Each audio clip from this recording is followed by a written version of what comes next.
I'm Jonathan Ortmans, and I'm with Global Entrepreneurship Week. Global Entrepreneurship Week is challenging to understand in some respects because it's 35,000 events happening at the same time in 125 different countries. Global Entrepreneurship Week offers you the opportunity to come and test your aptitude. Join a networking event. Come and meet a mentor. Come and experience a boot camp. Come and experience some other element of the startup community in your city, in your town, and learn about whether or not at some point in your life you may have the interest and the skill to be able to join a startup. And I think this has been effective in allowing people to feel that they're not only driving more of their fellow citizens to consider the path of entrepreneurship in their own countries, but they're learning and participating with people from other nations. It's really in the hearts and the minds of the individuals in each of these countries.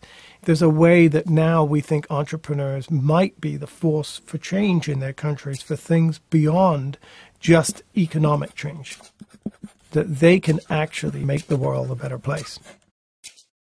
The field of entrepreneurship is no longer something of narrow commercial significance. It's something of more cultural consequence. It's something that represents the possibility of human endeavor for the benefit of all.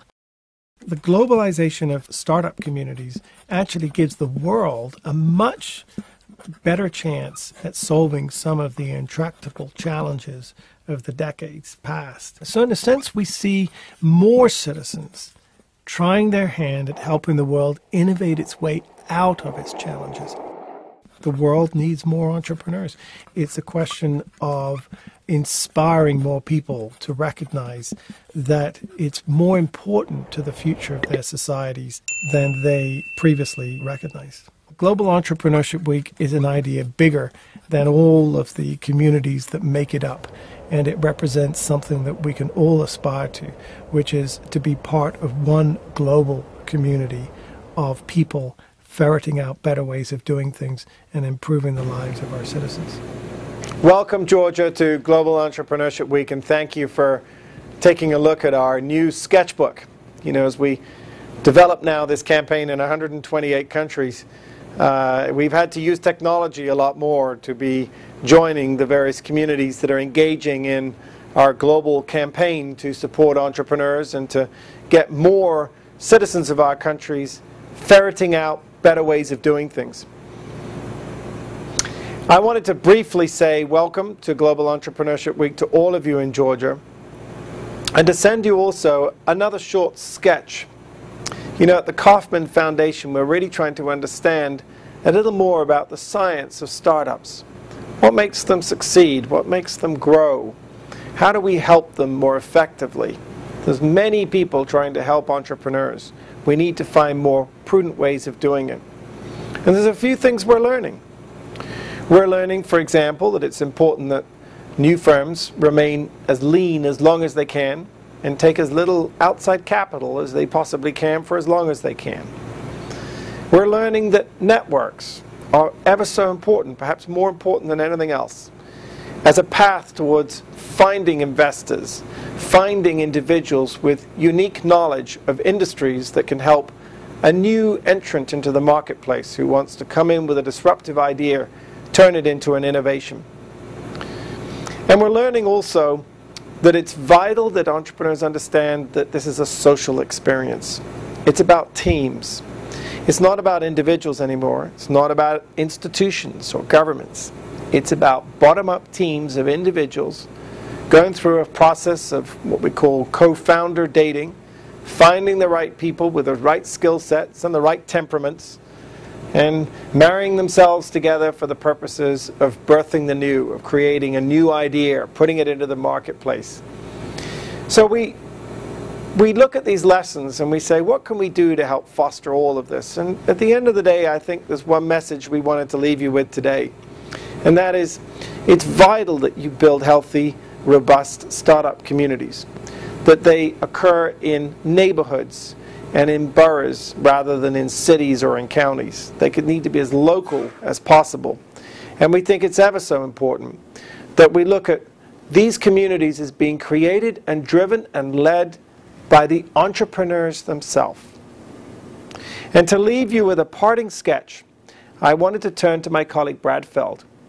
If you like what he has to say over the next couple of minutes, take a look at his book. But it's about how do we, across the globe, find a more effective way to build startup communities. Thank you for having me. Good luck this week with Global Entrepreneurship, and I hope that you will join us at our global celebration of all of the nations and their delegations who participated this year in Rio de Janeiro in Brazil on the week of March 18th. You're all welcome to join us. Thank you very much, and here's Brad Feld.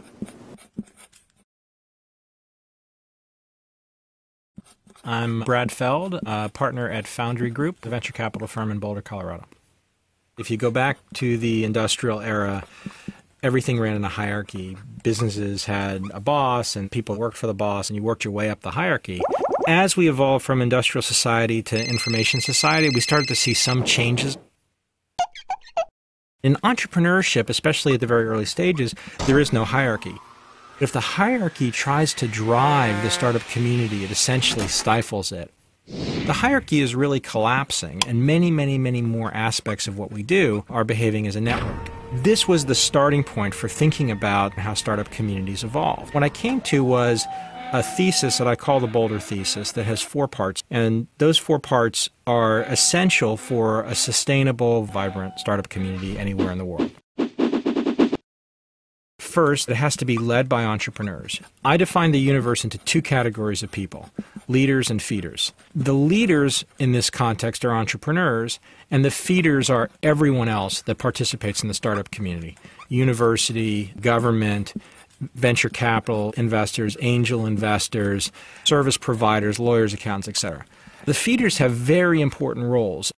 They become part of the fabric of the startup community, but the feeders can't be leaders. The leaders have to be entrepreneurs. Second is entrepreneurs have to take a very long-term view. It's a generational view, 20 plus years. It's people who are making a long-term commitment to invest heavily in the development of their startup community. The right cliche is that you're running a marathon, not a sprint. In a startup community, over a long period of time, you're going to have some extraordinary successes, as well as some really huge failures. When somebody's incredibly successful, that person is still part of that startup community. When somebody's a failure, have a wake, move on, reincorporate them into other things. You're essentially saying it's okay. It's just part of the process. Third is you have to have a philosophy of inclusiveness. It's not just other entrepreneurs, but anybody who's interested in being part of this startup ecosystem. If everybody contributes energy into the startup community, it'll get bigger and grow faster and be more successful and be more fun.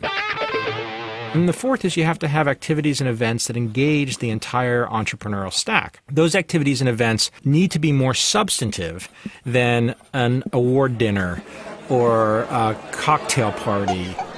They have to be things like an accelerator program like Techstars that engages the entire community in helping a set of startups get going. Or something like Startup Weekend that's essentially a simulation of entrepreneurship. So those 4 pieces are essential for the long-term health of a startup community. It's just this sort of network chaos of entrepreneurs doing what entrepreneurs do, which is create things. That force of the entrepreneurs to build something bigger than just themselves and their company is so incredibly powerful.